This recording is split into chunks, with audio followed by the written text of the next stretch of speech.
কেউ কারো নয়।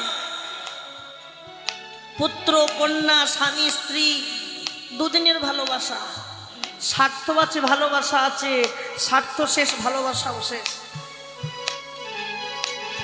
এমন কারো সঙ্গে ভালোবাসা করো যাকে আমি যদি কোনোদিন ভুলে যাই সে যেন কোনোদিন আমাকে ভুলতে না পারে। এমন বান্ধবী কে আছে? এমন বান্ধব তো আমার ভগবান। আমরা ভুলে গেলেও সে যে আমাদের ভুলে না। এই আছি এই নেই, চলে যেতে হবে। এই আছি এই